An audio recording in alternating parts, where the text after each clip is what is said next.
নমস্কার বন্ধুরা, এটি পিজন কোম্পানির এসএ প্লাস ইন্ডাকশন ওভেন। এখানে দেখুন এসআর লেখা আছে। তো এটা 1800 ওয়াটের ইন্ডাকশন ওভেন। তো এটার মধ্যে দেখুন এই যে ক্যাপাসিটার যেটা রয়েছে এটা একটুখানি ফেঁপে গিয়েছে, অর্থাৎ যিনি এটা যার বাড়িতে এটা ছিল তো উনি এটা বলেছেন যেটা হাই ভোল্টেজ হয়ে যাওয়ার কারণের জন্য আমাদের এই প্রবলেমটা দেখা দিয়েছে। তো এই সার্কিট বোর্ডটার মধ্যে কী কী প্রবলেম আছে আমরা সেটা দেখব। তো সর্বপ্রথম এই যে পাওয়ার সাপ্লাই যে জায়গাটা রয়েছে এটা আমরা সর্বপ্রথম দেখব কী কী নষ্ট হয়ে আছে। সর্বপ্রথম আমরা পাওয়ার সাপ্লাইটা রেডি করব। তো সর্বপ্রথম আমরা কনডেন্সার যেটা রয়েছে ওটাকে আমরা সার্কিট বোর্ড থেকে সর্বপ্রথম তুলে নেব। এটা হাই ভোল্টেজ হয়ে যাওয়ার কারণের জন্য এগুলো অনেক কিছু নষ্ট হয়ে গেছে এটা। তো আমরা একে একে এটা টেস্ট করে দেখব এবং কী প্রবলেম রয়েছে এবং কতটা কীভাবে কাজ করলে এটা করা যাবে। তো আমার চ্যানেলে যারা নতুন দর্শক হয়ে আছেন তারা অবশ্যই চ্যানেলে সাবস্ক্রাইব করে রাখুন। তো এই যে ক্যাপাসিটার যেটা রয়েছে দেখুন এটা ফেটে গিয়েছে, অর্থাৎ এটা নষ্ট হয়ে গেছে, এটা বাতিল। এবার এখানে দেখুন একটা 22 ওহমের রেজিস্টার থাকে, যেটা ওই যে পাওয়ার সাপ্লাই যেটা ভোল্টেজ ইনপুট হয় ওখানে একটা ফিউজেবল হিসেবে 22 ওহমের রেজিস্টার দেওয়া থাকে। বিভিন্ন বোর্ডে বিভিন্ন নাম্বার দেওয়া থাকে। তো 22 ওহম রেজিস্টারটা বেশিরভাগ সার্কিট বোর্ডের মধ্যে দেখতে পাওয়া যায়। এটা হচ্ছে 22 ওহমের একটা রেজিস্টার। তো কনডেন্সার উড়ে যাওয়ার সঙ্গে সঙ্গে এই রেজিস্টারটা উড়ে যাবে, কারণ এটা খুব ফিউজেবল একটা রেজিস্টার। তো এবার এখানে দেখুন একটা আইসি রয়েছে, দেখতে পাচ্ছেন 4 পিনের করে 4 4 8 পিনের একটা আইসি রয়েছে এখানে। তো এই আইসিটা দেখুন এই যে সামনে যে অংশ রয়েছে এই জায়গাটা ব্লাস্ট হয়ে গেছে, অর্থাৎ প্রচণ্ড পরিমাণে হাই ভোল্টেজ হয়ে যাওয়ার কারণের জন্য এই আইসিগুলো ব্লাস্ট হয়ে গেছে। তো আমরা এই আইসিটা সার্কিট বোর্ড থেকে তুলে নেব এবং এটার নাম্বারটা পরে আমরা একটুখানি দেখছি। তো সর্বপ্রথম যেগুলো আমাদের চোখে পড়ছে সেই জিনিসগুলো কিন্তু সর্বপ্রথম সার্কিট বোর্ড থেকে আমরা একটার পর একটা তুলে নেব, যে কোনটা কোনটা ডিস্টার্ব বা প্রবলেম রয়েছে যেগুলো আমরা সচরাচর চোখে দেখতে পাবো। যেমন ধরুন ওই কনডেন্সারটা রেজিস্ট্যান্সটা আমরা বুঝতে পারলাম, এবং এই যে আইসিটা যেটা রয়েছে এই আইসিটাও আমরা বুঝতে পারলাম যে এই আইসিটা অনেকটা ফেটে গিয়েছে। তো যে কারণের জন্য আমরা যেগুলো সচরাচর দেখতে পাচ্ছি সেগুলো সর্বপ্রথম তুলে নেব। তারপর আমরা মাল্টিমিটারের সাহায্যে স্টেপ বাই স্টেপগুলো আমরা চেক করে দেখব যে কোনটা কোনটা শর্ট হয়েছে কি না। তো আইসিটা একটু তুলতে সময় লাগলো। তো ঠিক আছে, এটা হচ্ছে আইসিটা। তো এই আইসিটা নষ্ট হয়ে গেছে সম্পূর্ণভাবেই। তো এই আইসিটা আমরা চেঞ্জ করব, অর্থাৎ এটা এখন বাদ দেব। তো এবার সার্কিট বোর্ডের মধ্যে আমাদের কিছু কাজ আছে যেগুলো আমাদেরকে একটুখানি লক্ষ্য করতে হবে। তার আগে এই যে শোল্ডার যেগুলো রয়েছে এই শোল্ডারগুলো আমরা সর্বপ্রথম এখন রিমুভ করে নেবো। আর ডিশোল্ডার ওয়্যারের সাহায্যে আমরা এগুলো কাজটা করব। আপনারা পাম্পারেও ইউজ করতে পারেন, পাম্পার দিয়েও কাজটা করা যায়। তো আমাদের মোটামুটিভাবে এটা কমপ্লিট হয়ে গেছে। তো এবার আমরা যে কাজটা করব এবারে চেক মানে পার্টসগুলো কম্পোনেন্টগুলো আমরা চেক করব। তো সর্বপ্রথম এখানে দেখায় একটা দেখুন একটা ছোট্ট একটা ডায়োড রয়েছে, দেখুন ব্ল্যাক কালারে এই যে ডায়োডটা রয়েছে। হ্যাঁ, এই ডায়োডটা হচ্ছে 18 ভোল্টের একটা ডায়োড। তো আমরা দেখাই আপনাদেরকে এই যে ছোটো ডায়োডটা 18 ভোল্ট বা 16 ভোল্ট দুটোর মধ্যে একটা। তো 18 ভোল্টের বেশিরভাগ থাকে এবং এই সার্কিটগুলো বলতে বেশিরভাগ 16 ভোল্টের থাকে এটা। তো এটা 16 ভোল্টে, অন্য অন্য সার্কিট বোর্ডে 18 ভোল্ট বেশিরভাগ থাকে। তো এটা 16 ভোল্টের একটা জেনার ডায়োড, অবশ্য মনে রাখবেন এটা কিন্তু জেনার ডায়োড একটা। তো এটা আমরা চেক করবো এখন, এটা সার্কিট থেকে তুলে চেক করলে খুব ভালো হয়। তো আমরা সার্কিটের ওপর থেকে চেক করব। তো একদিকে দেখুন কোনো রকমভাবে রিডিং দেখাচ্ছে না, এবং অপর প্রান্তে আমরা দেখব কত আছে। দেখুন অপর প্রান্তের পালস এলো, অর্থাৎ রিডিং দিয়েছে, এবং পোলারিটি চেঞ্জ করলে এটার কোনো ভ্যালু দেখাচ্ছে না, অর্থাৎ এই যে জেনার ডায়োড যেটা রয়েছে সেটা সম্পূর্ণ ঠিক আছে। এবার এখানে ইনপুট দেখুন দুটো ডায়োড দেওয়া থাকে M7, এসএমডি কোড হচ্ছে M7। আপনাদেরকে দেখায় এই যে ইনপুট যেটা রয়েছে দেখুন এই যে ইনপুট, এখানে 3টে ডায়োড রয়েছে। তো এটা M7 আর এটার নাম্বার হচ্ছে 4007 IN4007 আর এসএমডি কোড হচ্ছে M7। তো আমরা এই 3টে ডায়োডকে আমরা চেক করব। অনেক সময় এই ডায়োডগুলো শর্ট হয়ে যায়। তো ডায়োডগুলো আমাদের সম্পূর্ণ ঠিক আছে। এবার এই যে আইজিবিটি যেটা রয়েছে দেখুন এটা কিন্তু শর্ট হয়ে গেছে। এই যে আইজিবিটিটা দেখতে পাচ্ছেন এটা শর্ট হয়ে গেছে। তো আমরা এই আইজিবিটিটাকে এখন তুলব। তো এখন এটা থাক, আমরা পাওয়ার সেকশনটা আগে সর্বপ্রথম দেখে নিই। এটার আইসবিটাও শর্ট হয়ে আছে, অর্থাৎ এটা অনেকটাই পরিমাণে ভোল্টেজ বেশি গিয়েছে, তো যে কারণে জন্য অনেকটাই এই বোর্ডটা ক্ষতিগ্রস্ত হয়েছে। তো এবার আমরা দেখুন এই যে সার্কিট বোর্ডের মধ্যে এই প্রবলেমটা, অর্থাৎ এই জায়গাটা পাওয়ার সাপ্লাইটা আমরা মোটামুটিভাবে চেক করে নিয়েছি।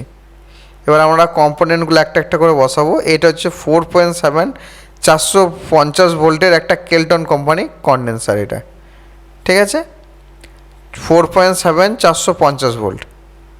এখানে 10 ইউএফ 450 ভোল্টেও ইউজ করতে পারেন, বা 10 মাইক্রোফ্যারাডে ইউজ করতে পারেন, 4.7 মাইক্রোফ্যারাডে ইউজ করতে পারেন, কারণ 10 মাইক্রোফ্যারাডটা অনেকটা বড় হয়ে যায়। এবারে এই যে আইসিটা আছে দেখুন, এই আইসিটা হচ্ছে নাম্বারটা আপনাদেরকে বলে দিচ্ছি।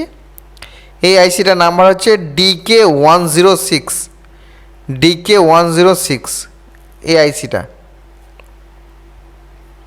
তো দেখতে পাচ্ছেন এই আইসিটা আমরা এখন এই সার্কিট বোর্ডের মধ্যে একটুখানি জাস্ট পিনগুলো এখানে জাস্ট লাগিয়ে রাখবো, এটা পরে আমরা সোল্ডার করছি।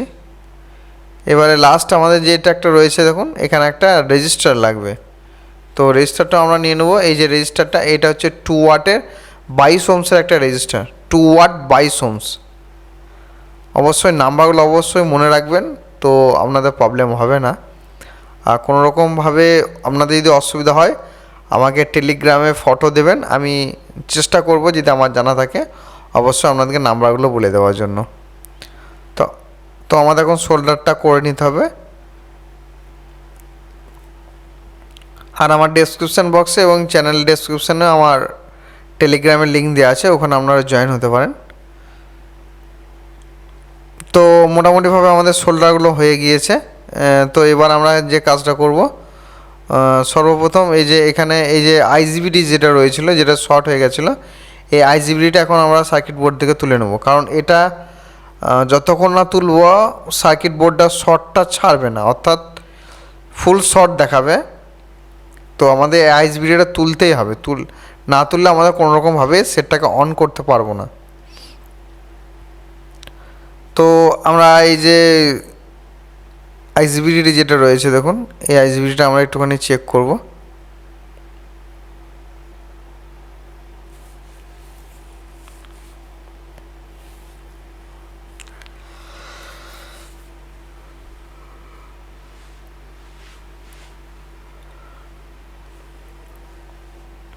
তো বাজার মোডে আমরা মাল্টিমিটারে সেট করে রেখেছি। তো এটা এখন দেখুন 0 ভ্যালু শো করছে, অর্থাৎ এটা সম্পূর্ণভাবে শর্ট হয়ে গেছে। তো এটাকে আমরা চেঞ্জ করব। তো চেঞ্জ করে এখানে 15N120 আইজিবিটি এই সার্কিট বোর্ড আমাদের ইউজ করে 15N120। তো এবার আমরা যে কাজটা করব, এই দুটো পিনে 18 ভোল্ট আমাদের সার্কিট বোর্ডের মধ্যে ইনপুট হয়। দুটো ট্রানজিস্টর যেখানে দেখালাম, এনপিএন এবং পিএনপি, তো এই ট্রানজিস্টরের মধ্যে 18 ভোল্ট আমাদের ইনপুট হয়। তো আমরা একটুখানি ভোল্টেজটা জাস্ট চেক করে নেব। আমাদের সব ভোল্টেজগুলো প্রয়োজন করতে পারেন চেক করলে, তো আমরা 5 ভোল্টটা সর্বপ্রথম দেখে নেবো একবার, কারণ 5 ভোল্ট না হলে সেটটা অন হবে না। তো 18 ভোল্টটা দেখুন আমাদের ওকে আছে, 18 ভোল্ট ঠিক আছে। এবার এই যে আমরা গ্রাউন্ড ধরে একটুখানি 5 ভোল্টটা জাস্ট চেক করে নেবো। ইনপুট 8 ভোল্টের মতো রয়েছে, আউটপুট দেখুন 5 ভোল্ট আছে, অর্থাৎ আমাদের পাওয়ার সাপ্লাইটা সম্পূর্ণভাবে রেডি হয়ে আছে।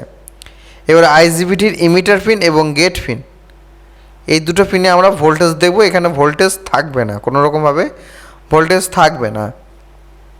তো এই দুটো পিনে আমরা অবশ্যই টাচ করে দেখে নেব, কারণ পরে এখানে যদি ভোল্টেজ থাকে তো আইজিবিটি সোল্ডার করার সঙ্গে সঙ্গে আইজিবিটিটা আমাদের শর্ট হয়ে যাবে।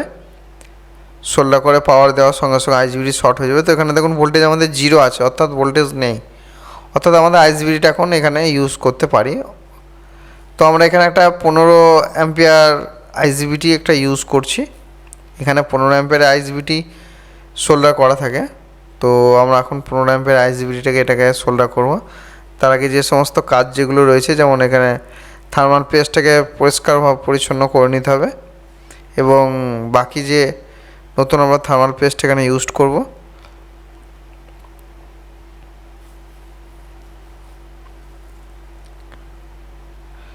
তো এবার এটাকে স্ক্রুগুলো সম্পূর্ণভাবে ভালোভাবে টাইট করে নেব।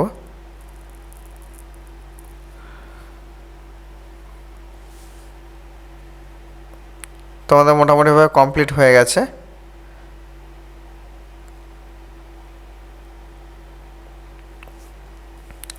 সার্কিটটা আমাদেরকে এবারে একবার চেক করতে হবে। তো আমরা সমস্ত কিছু কাজগুলো করে নিই, এগুলো ভালোভাবে মজবুতভাবে টাইট করে নিতে হবে। এবার আইএসবিটা আমরা সোল্ডার করে নিচ্ছি।